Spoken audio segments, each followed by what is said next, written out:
Hey everybody, welcome to Vouch for me. I'm your host, Eric West. The movie of the week is The Fall Guy, released earlier this year. It was chosen by Abelham Lincoln. Say hi, Abel. Hello there. And of course, we have with us, as always, Papa Nasty. I'm here. He's here. He's arrived. But we need a synopsis of this video, as requested by one of our viewers. Abel? Pretty straightforward. The Fall Guy. Yeah, stars Ryan Gosling as Stuntman, aka the literal Fall Guy, who is made into a figurative Fall Guy by people blaming him for the murder of another stuntman. And so he has to uncover the conspiracy and clear his name and save the girl and his production. Hey, honestly, that's the pretty straightforward but phenomenal movie. Funny, romantic. I definitely thought about, turning the lights down when Emily Blunt and Ryan Gosling had their scene together. I was made for loving you, baby. You were made for loving me. Pop Nasty, did you get to watch it with Mrs. Mama Nasty, or what'd you do? Yes, we watched together. She was really excited for the film. She had watched the trailer multiple times, and I didn't even know that, but it makes sense to write. Just never told you that she wanted to watch it. Yeah, she never told me. She said, you would never want to watch it. I'm like, what? I kind of like Ryan Gosling, but now after watching, I'm like, okay, I like him more. This is a pretty good film. Top 10 Ryan Gosling movie? You think this is up there? Right after Notebook, yeah. Damn, you really like The Notebook. Mm-hmm. That's good. I'm surprised we've never done it then. Jesus Christ. Well, I was saving it for another project. Well, we'll play with it. We'll play with some ideas. But yes, Ryan Gosling, Emily Blunt, directed by this one guy. David Leitch. Yeah, I hope that's how you say his name, because that would be, otherwise he'll be deeply offended when he hears that. He is the director of John Wick. Yeah, he was uncredited for some reason, yeah. Yeah, John Wick, Atomic Blonde, Deadpool 2, Bullet Train, Hobbs and Shaw. What's crazy about this movie is they had a whole LA premiere when it came out for May 30th, April 30th, May. May becomes for April, May, April 30th. Yes. So they had a whole LA premiere and it happened at the Dolby Theater. And what they did was they had a bunch of stunts going on while people were walking the red carpet to the premiere. That's fucking sick. Can anyone go to that premiere? I feel like you have to be invited or pay a lot of money, huh? I think you basically have to be invited. Boo! Yeah, because obviously they're there walking the red carpet. Emily Blunt, Ryan Gosling. Ryan Gosling showed up. Initially, he showed up dressed as Beavis from Beavis and Butthead. What the fuck? Because he had just been in an SNL skit where he played Beavis, because he was on Saturday Night Live earlier this year. So they were capitalizing on that. They had guys riding motorcycles. They had a Dodge Charger doing tricks. They're posing for photos, and then the stuntmen would get pulled through like the back tarps and stuff. Yeah, dude, they were just fucking having. It looked so cool, and that's what's crazy is this movie was definitely slept on. It goes into what Abel was talking about off screen, but the budget was 125 million, but its box office was 180 million. It made its money back, but I feel like this should have popped the fuck off. It was a slow burn because I remember for the first few weekends it didn't quite meet the profit margin. So it was a slow burn over the entire time of its release, I guess. How early did you see it when it was first released? Like a week or two after premiere or something like that. Okay, so Abel's over here providing. Me and you ruined it, Papa Nasty. We should have spent our money a little sooner. Should have known. We fucked up. I think I know what happened. They didn't make a Ryan Gosling popcorn bucket. Dude, that would have been a hot mess. That would have been the first $1 billion movie of the year. That would have been oof. Just hot butter everywhere. A little salt. There's like this a meme, I guess, amongst the internet where men basically will pick any Ryan Gosling role and be like, he's just like me, and then proceed to act like Ryan Gosling is their personality until the next Ryan Gosling movie comes out. And they'll pick movies like Crazy Stupid Love, Blade Runner 2049. No. Barbie. This is the way to do it. What Ryan Gosling character did you project yourself on? Who'd you look up to? Come on, give me one. Crazy Stupid Love. Blade Runner. What's his personality in Blade Runner? Why'd you look up to him? He just wants to be special. He wants his life to mean something. Tell me why Crazy Stupid Love, because mine was the first breakup I went to, I watched Crazy Stupid Love probably 20 times and cried to it.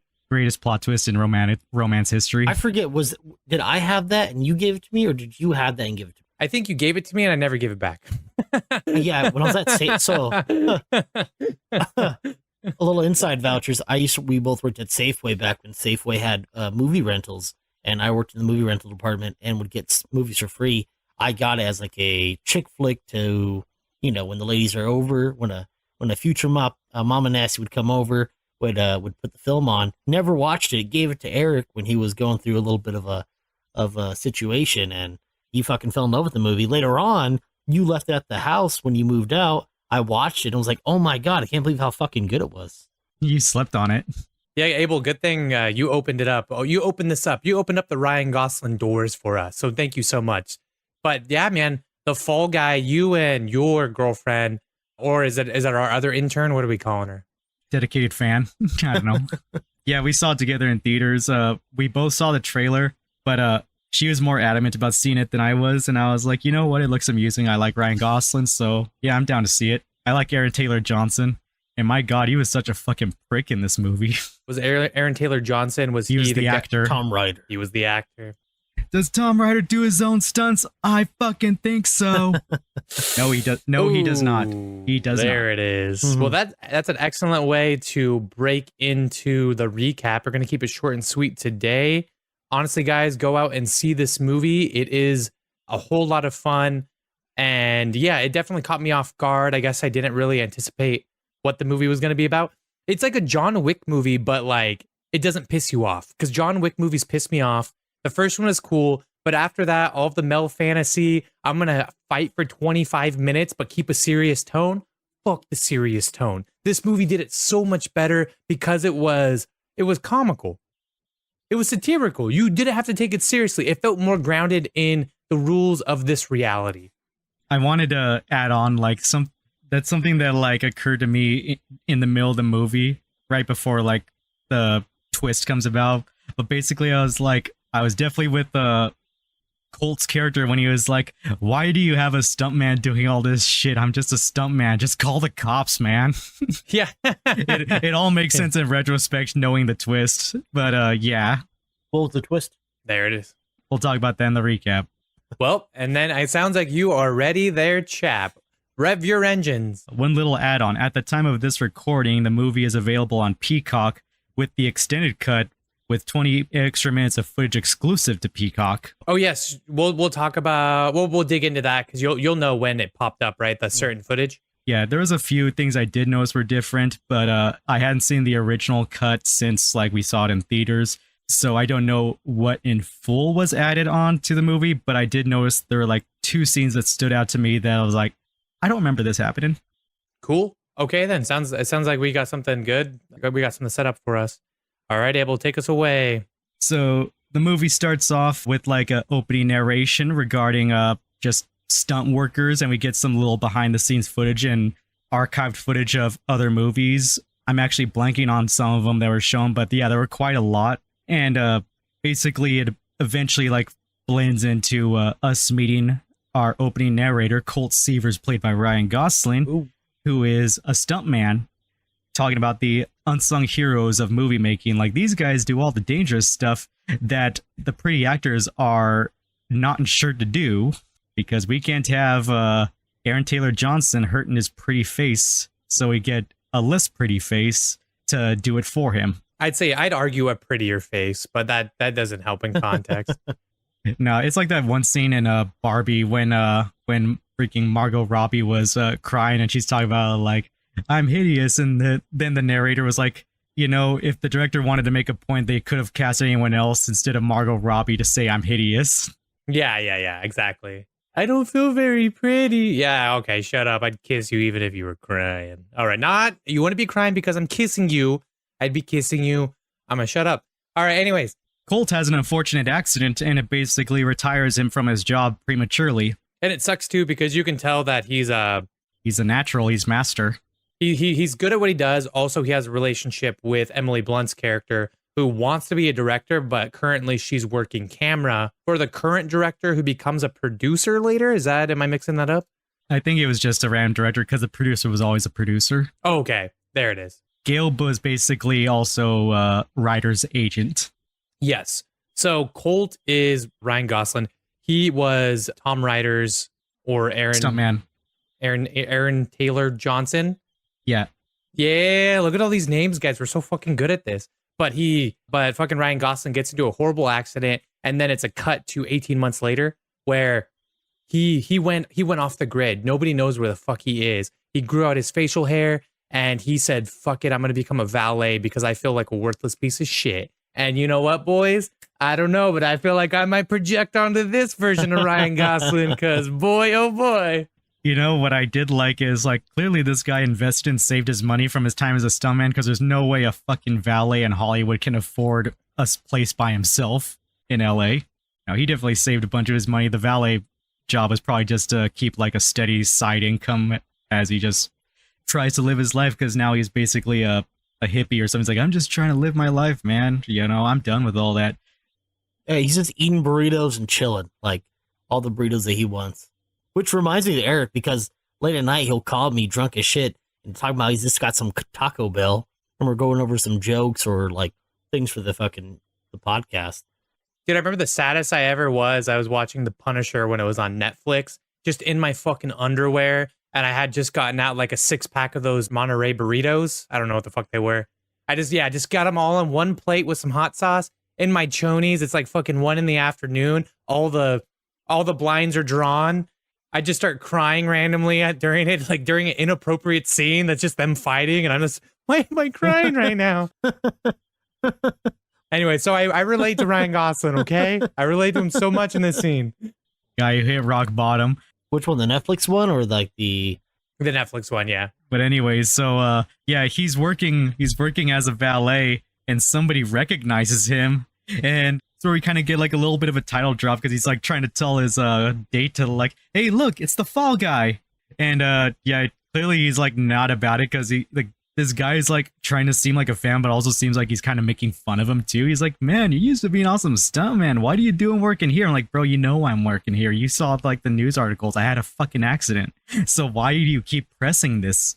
And then he tries to seem like he's doing him a favor by saying he'd give him like $5 to like get his car or something like that. Or yeah, that's when he decides to say, you know what, fuck this job. And he decides to take that guy's fucking Challenger out for some burnouts in front of him.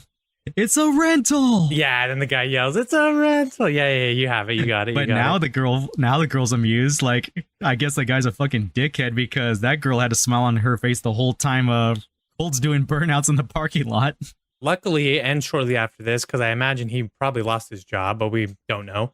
He gets scouted, reached out to by Gale, or is it by the stunt director? He's reached out to by Gale directly and says that Jodie wants him on her new film. Their stuntman went missing. Yep, that must not be a lie at all.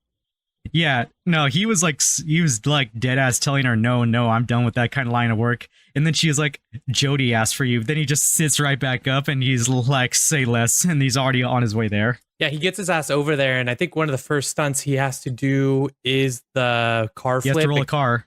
He has to roll a car. Yeah, so as soon as he gets there, like, no one knew he was coming because he reached out to the stunt director and they're like, wait, why are you here? And like, oh, so I'm starting to get the idea that Jodie lied to him, or Gale lied to him. Yeah, it seems really fishy. You can tell Jodie doesn't realize that he's there at all. Yeah, and because he does the stunt, he rolls the car, and then he crawls out, and she is so surprised to see him. She's like, who authorized this? Heads up, I just wanted to bring this up real quick. That stunt in the movie, he rolled it 8.5 times, which was, you know, in universe, a record roll. They're like, wow, Guinness Book of World Records. One of the stuntmen on the actual film genuinely is in the Guinness Book of World Records. God damn it. Yeah. Sound it up. Oh, yeah. In real life, there's a human being who's a stuntman, and he's in the world record. He's a hero. Book. He's a goddamn hero. 8.5 rolls, and he got out, and he's alive, and he's fine. Yeah. I like how he was getting cold feet because bear in mind, despite doing the stunt, he is still recovering from his back injury. Yeah. Which we see he has that little thing on it, right? Yeah, he was going through the sand. He was like, I know, the sand's not right. We're just going to drift the car or something like that. And then his buddy, the stunt coordinator, is like, you're scared. He's like, maybe. He's just trying to come up with bullshit about why he can't do the stunt. No, but then later, there is an issue with the sand. And it was because of the reason he said. They just overlooked it. It was fantastic. I was like, oh, okay. He wasn't full of shit. Or maybe he was being full of shit, but it turns out he was accidentally right. Then don't you love it when she does finally see him for the first time? Oh no. The awkward, like, exchanges and, like, oh, she's still mad at him. She's pissed at him because he disappeared. It had been 18 months since it happened. She wanted to be there for him, but he decided to crawl up in a hole and, metaphorically die. Yeah, he tried to crawl in a hole and die. And so we get the next scene of stunts that she has him doing. But this time she decides to abuse her power as director to just keep making a fool of him and throwing him into a rock. That part was really annoying because he just had she knows he fucking fell on his back. He fucked up his back. He was in critical condition. She puts him through that stunt.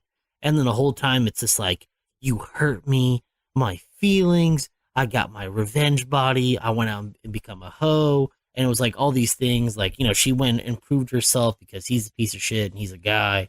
And that seems like... It turns out the script of her movie is, like, based entirely on their relationship, because then she goes like, have you actually read the script? Let me tell you what the movie's about while we shoot this scene. And then she just basically, yeah. I love how they're trying to work out their relationships.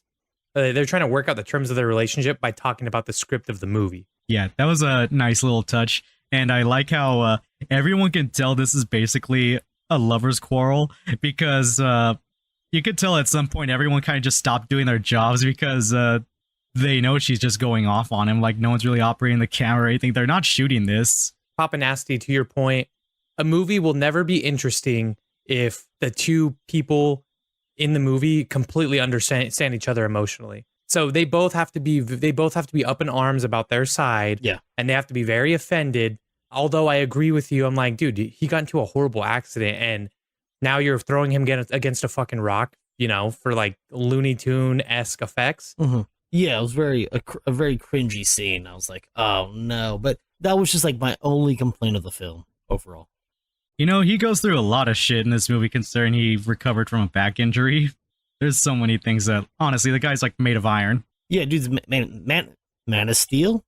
Maybe could be a Superman one day. Ooh, Like, get this man to play Colossus. The action scenes were great, but that was the one scene where I'm like, come on. That's where suspended disbelief is all we got here. I thought they did a pretty good job of suspending it for the most part, but moments like this is like, come on. But good point. Gail ends up approaching good old Ryan Gosling and saying, hey, our actor's actually missing, and so we're fucked without him. I'm gonna need you to go track him down. Here is the address for his apartment. And so he shows up to his apartment, borderline breaks in. I think he first like does the smartest thing that anyone should do in this situation. He just straight up told her, like, why don't you just call the cops? Why don't they go looking for him? And she's like, no, they're going to make this into a huge scene and we can't afford it. I can't let the production know that I've gone way over budget trying to deal with writers' bullshit. And so I was like, fine, I'll go look for it myself. So many red flags. Poor Cole. Just trying to do the right thing, trying to be a good little good boy. Turns out the fall guy is a nice guy. He was also in Nice Guys, another film with Russell Crowe. But anyways, he rolls up to Ryder's apartment. And I like how, like, right before this scene, he says, does he still do that crazy sticky note thing? And she's like, oh, God, he looks like it's like fucking Memento in there or something like that. You get into the apartment, there's sticky notes all over the goddamn apartment. Because I guess this guy is constantly forgetting to do things or wants to remind himself to do something. So he just leaves a note there, but then he obviously forgets about it. And so, yeah, he gets into the apartment. Apparently he doesn't change his password or something because after 18 months, Colt still knows the password to his apartment. And then he runs into Ryder's psycho girlfriend, who is like the co-lead of the movie. And she's like tries attacking him with a fucking katana for no reason. I think she assumes that he's like a burglar or something, a kidnapper. Which turns out to be a prop sword later, but it's pretty funny which makes no sense because she does break through a few things. And he's like, how did you? I'm just an incredible actor. I like how when he busted through all that glass and it gets into his hood, as she's like doing some exposition about like who she is in Ryder, it comically is him emptying his hood, and then it keeps going, and then it keeps going, and then he just like pulls the whole thing over, and that scene killed me. No, it was such a good little bit. But from her, he finds out where Ryder could potentially be, but he has to pose as Ryder to go have a conversation with Ryder's drug dealer and get into this club. So he gets to where a fresh suit, which is it the mint green suit? The mint green suit? Yep. Yeah. It's the renowned suit that they used during the premiere and everything. He makes it into the club posing as Ryder, has a conversation with the drug dealer who very politely offers him a drink. He really should have seen that coming. I know. I saw that coming. Was it a Shirley Temple? Or do you remember the drink? It was a Shirley Temple. It was a Shirley Temple, but it was fucking laced. Yeah. Yeah. Which is the most like, what is a Shirley? Actually, no, these guys are bartenders. What is a Shirley Temple? Grenadine and Sprite, baby. That's it? It's just grenadine and Sprite. Oh. Not even any alcohol in there. It's a mocktail. It's for people that don't want to drink. And if you like cola better, Roy Rogers is the same thing, but with Pepsi or Coke. But if you like pina coladas and getting lost in the rain and making love past midnight, wink, wink. You put the lime in the coconut and drink it all up. But he gets fucking high. Yeah, they drugged his ass and they're about to take him away, but he like manages to will himself enough together that he like starts beating all their fucking asses. And we're treated to like a spectacular little light show to emphasize how he's like high as fuck while he's doing it, because there's like sparkly lights every time he hits somebody with like a champagne bottle or something. Later, he's worried, when will this finally wear off? And they're like, oh, when you stop seeing the unicorn. Yeah, the unicorn's always there. This is a part where I noticed the extended cut was a little bit different. After that fight, the drug dealer tries to goes on for a run. He tries to like get away from him. In the extended cut, this scene's a little bit longer. He like chases him across a bus. He runs him down the street a little bit longer. I think this scene was at least a good 5 minutes longer before he finally catches up to him. And the unicorn talks to him. Oh, I wonder if the unicorn has a voice. Oh yeah, it was I forget what exactly its lines, but it talks like a dopey cartoon character. It's like, oh, you better go get him, Colt. He's gonna get away. Stuff like that. That's awesome. But yeah, so when I saw that scene, I was like, I don't remember the unicorn talking. I think that was part of the extended cut. But yeah, it's funny how he catches up to him, but he's still got his mouth guard in, so he's like talking gibberish while he's trying to ask, and his speech is slurring too. And so he pulls out the mouth guard. He's like, when will this wear off? When he stops seeing unicorns. Then he looks over and he still sees the unicorn. So the drug dealer tells him he has to go to the hotel that Ryder's been staying at and ask for Kevin, then ask for the fruit plate. I guess it's like code to get into the drug room or something like that. And so he does that. He goes to the hotel, but Kevin is not there. He's on break. So he's trying to ask for the code, but this person watching the desk clearly has no idea what the fuck he's talking about. Then he runs into Jody at the hotel, and he's trying to play it cool by acting like, oh, hey, yeah, I'm just hanging out, totally not looking for Ryder, dressed as Ryder. Oh, yeah, and this is where him and Jody are sort of patching things up. We forgot to mention earlier that they were vibing in a car together for just a little bit. You're starting to see her forgiving him because they are having conversations about, about the movie, but it's really about them in front of everybody. So all the times he got lit on fire, he'd get a shout through like a little, yeah, he'd get a shout to her and they have a conversation. So they are starting to work it out, guys, if you guys are wondering. He was sitting in his truck moping while listening to Taylor Swift, and then she pops up on him in the lot. She was like, are you listening to Taylor Swift? But she's like, are you crying? Which that Taylor Swift song, I guess, is 11 minutes long. Did you guys know that? I mean, Eric, I know you're a big Taylor Swift fan. That's not a joke. Oh, yeah, dude. Specifically 11 minutes and 27 seconds. Whoa. I don't really know. But the Fall Guy, someone on Letterboxd said, Ryan Gosling crying in his car to All Too Well is peak Ryan Gosling. Speaking on that scene where they're hanging out in the truck, I thought it was funny how he's like trying to light the sparks a little bit by getting that adrenaline junkie in her going. He is like, you want us to do some donuts? And she nods a little bit before she just starts shaking her head no, like she wants to, but she knows she shouldn't. It's like when you're at the bar with your girl and you're like, babe, we're going to leave. I'm going to pay the tab. Or we can do a round of shots, then leave, and then make out in the car.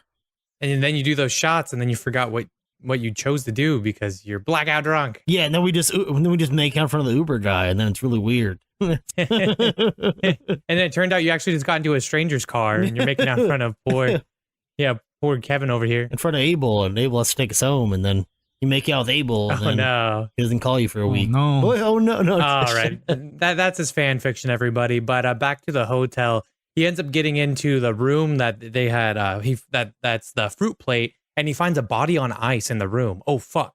So he leaves. He gets the fuck out of there. He's stressed the fuck out. And he does what I was very proud of him to do. And next day on set, they still haven't found Ryder, but he tells Dan Tucker, who's the stunt coordinator, who's played by Winston Duke, he's like, I found a body last night, and they go to check it together, and obviously they don't find it. And he's like, oh yeah, you found it last night when you were high on drugs. Yeah, I'm sure it was there. But also Ryder's still missing. So now Colt has to start playing Ryder's roles. And yeah, doesn't he get like a speech from Jodie? Jodie's telling him that he can do this. And then she's like, but anyways, we're gonna put Ryder's face over you in post-production anyways. Yeah, they established that earlier when they had him scanned when he first got to the set by saying like it makes it easier to just like put Ryder's face on him in production. It's like all the new tech and stunt doubles now or something. Those deep fakes. Yeah. Oh, speaking of it, remember when we watched Deadpool and Wolverine? Remember when she was putting her fingers, her little fingies in everyone's head? Yeah. When she grabbed the guy, who was the bad guy of the movie? Parallax. Parallax is a fucking Green Lantern. Okay, so when she's grabbing Paradox's face and dragging him around, that's 100% CGI. I thought it was Can real. you believe that?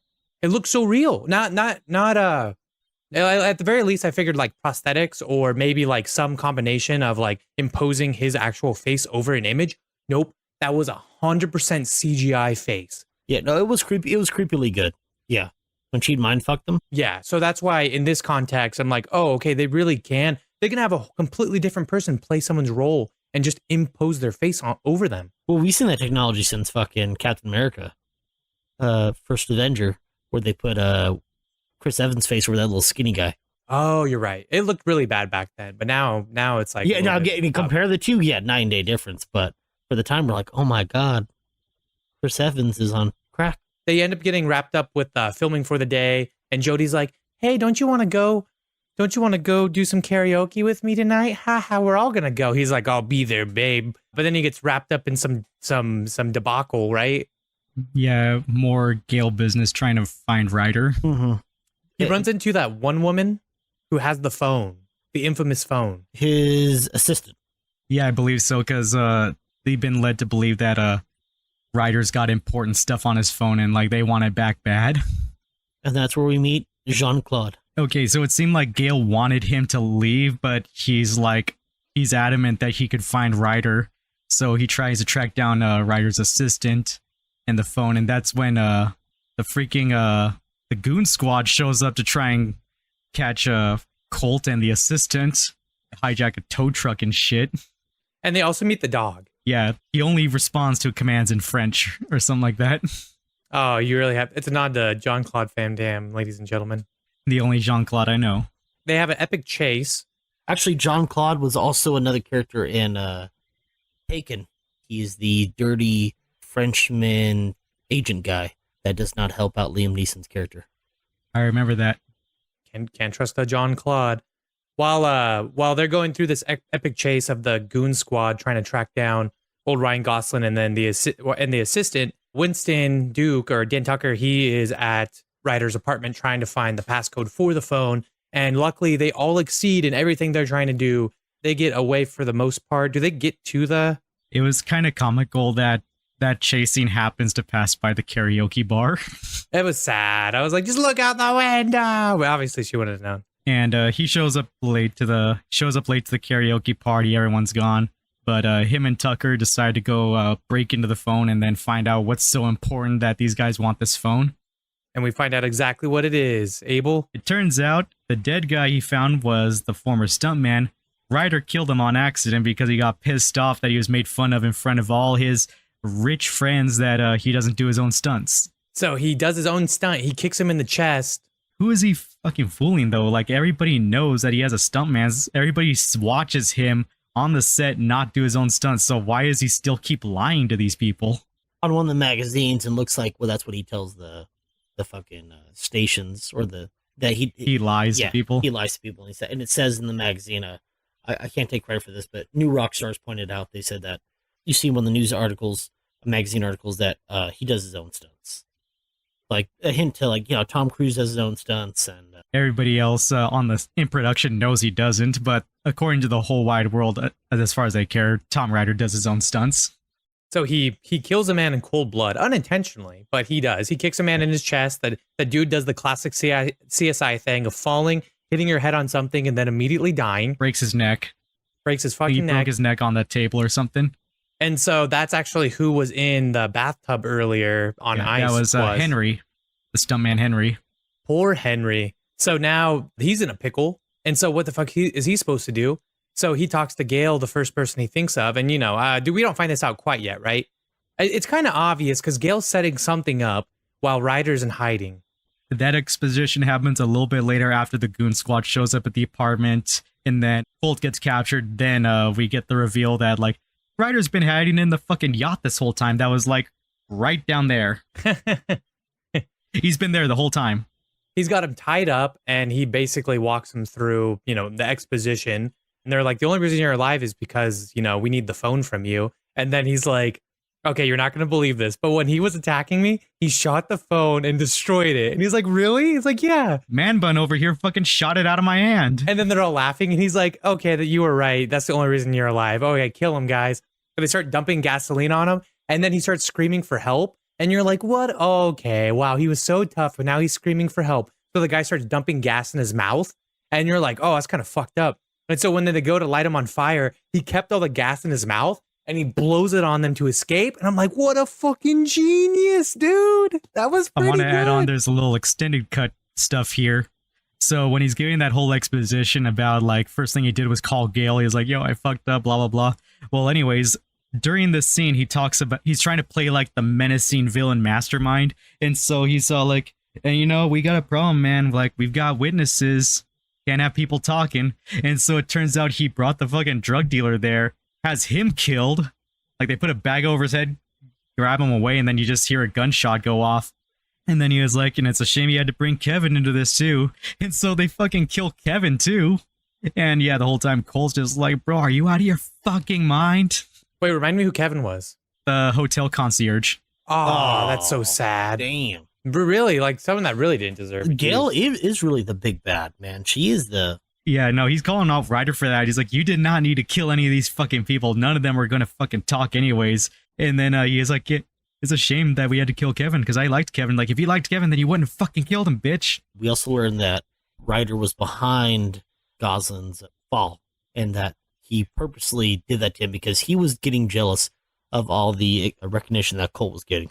That's so fucked up. That makes me mad. I can't believe he basically committed almost attempted murder because there was no way he could have known, like, was he going to get severely hurt or was he going to die?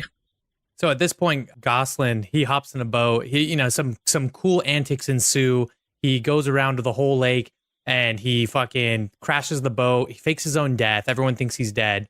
And at this point, you understand the full plot of what Ryder had done. Gale goes to cover it up. They're going to take the footage of Ryder killing that stuntman and they're going to impose Ryan Gosling's face on him and then blame him.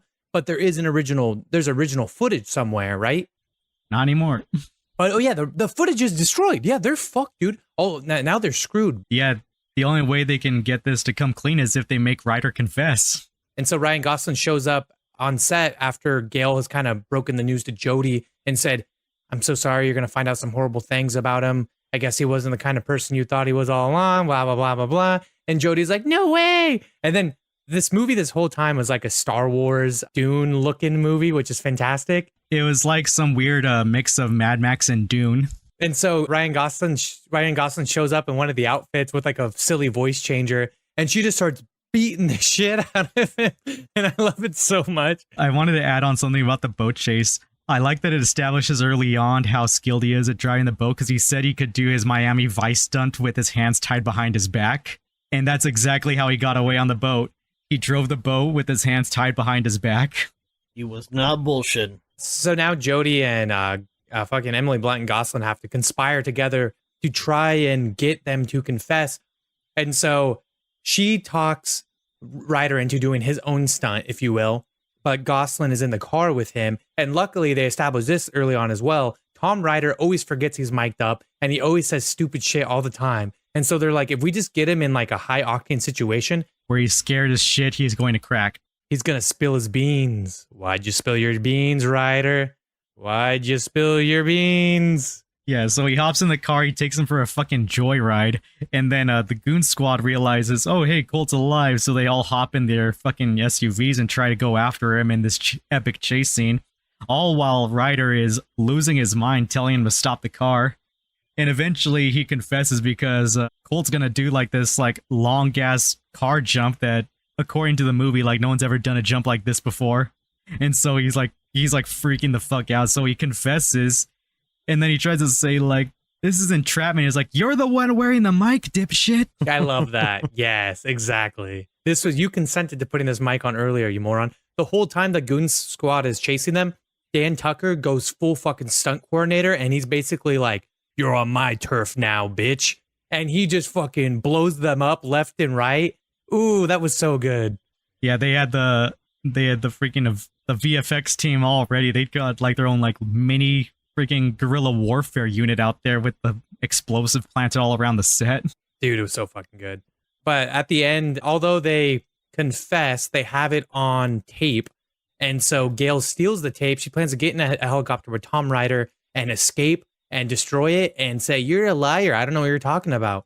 But fucking Ryan Gosling decides to pull a crazy stunt and jumps on the bottom of the helicopter. Yeah, and then we get this like sick helicopter fight where they're all just like attacking each other in the helicopter. She's like trying to shoot him. Oh yeah, another extended bit I forgot that was in the extended cut. During the joyride scene, Ryder confesses that he did not want to actually play the evil mastermind and have all those people killed or let this whole situation escalate to the point that it got. He said, I was just playing a bit. I didn't think people would actually take me seriously.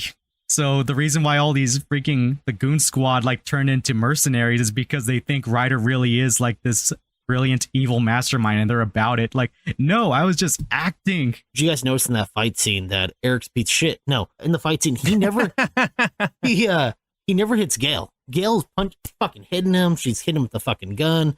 But he does not once put his hands on her. Whereas, like we had seen earlier with Dan Tucker, Winston Duke, his character, he fucking straight throws a bitch.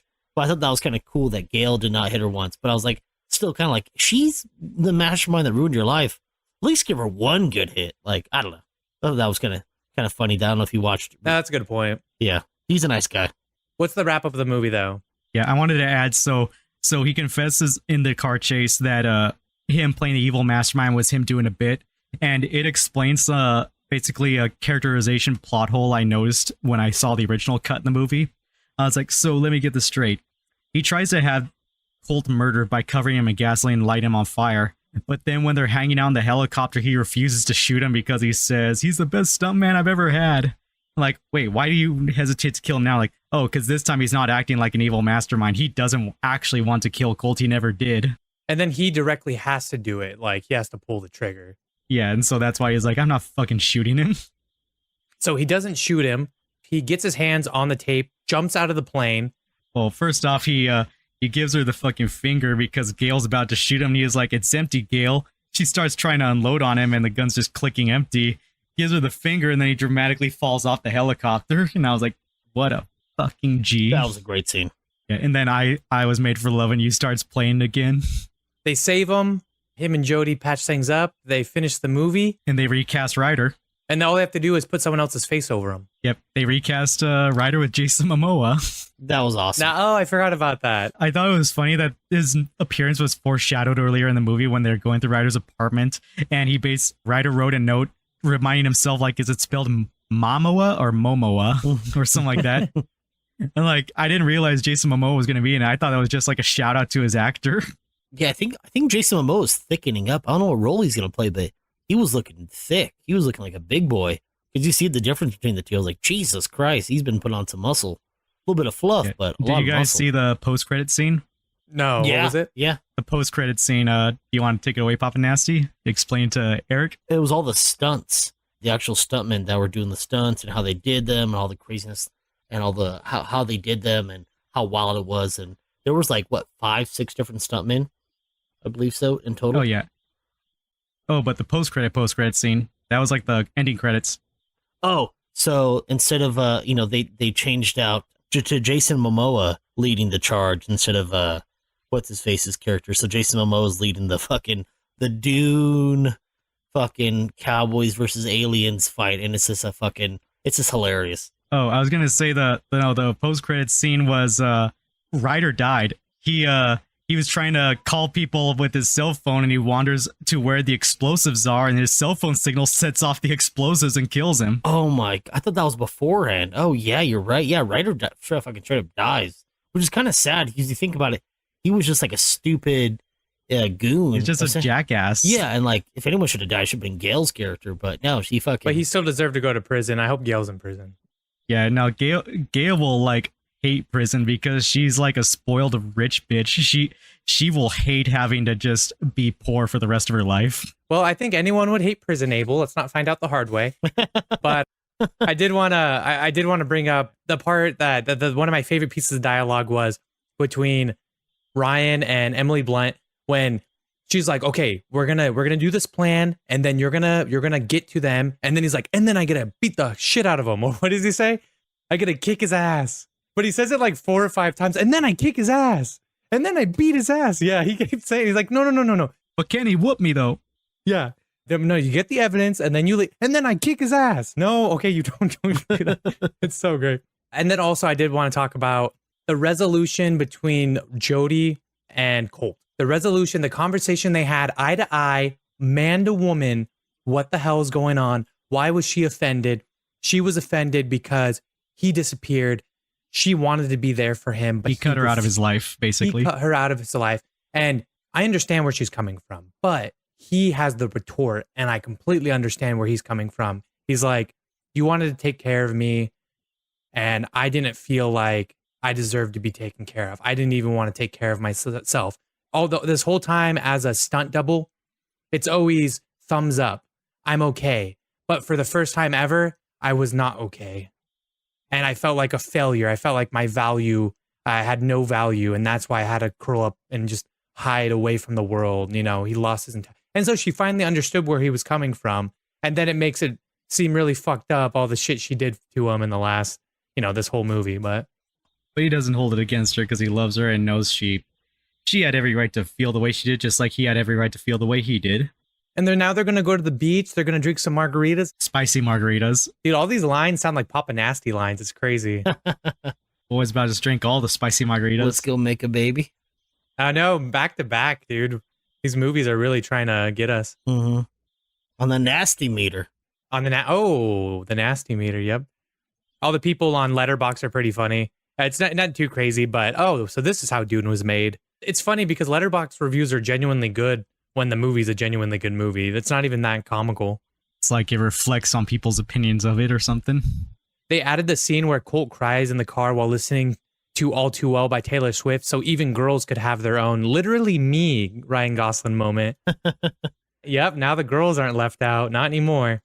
So did this revitalize romance comedies for you, Papa Nasty? I don't know if you were much of a fan before. We joked about Notebook. We've talked about maybe doing a romance-driven pod. Could you see yourself doing? It was kind of more like an action movie with romance comedy.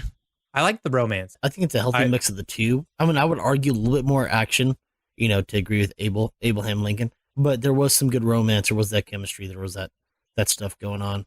No, I mean, I've never been a non-believer or, non-fan of those type of films. But just some of them, just get, especially nowadays, they get a little too weird and men ain't shit. And that's where I'm just kind of like, come on.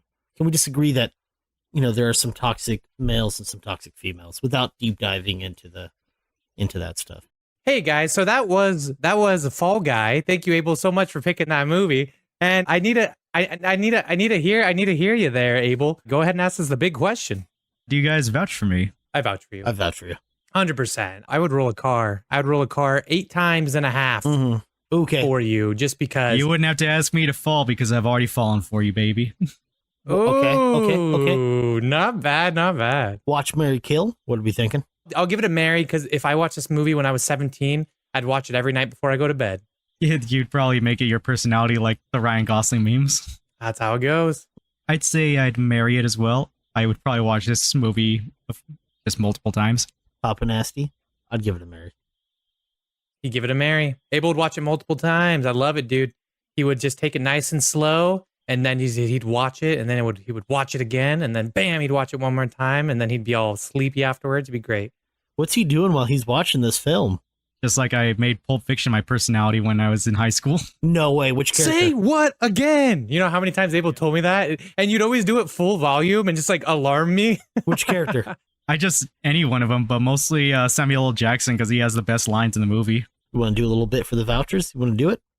Anyways, ladies and gentlemen, we will be doing Pulp Fiction at some point. Alex, you'll clean that up for us. I love you so much. Appreciate Thank you, Alex. Thank you guys for listening. We will be doing the same thing, or we do things a little bit different. You guys will find all about it. And also, you guys will be looking out for our YouTube videos because they are going to be coming out here soon. So thank you so much.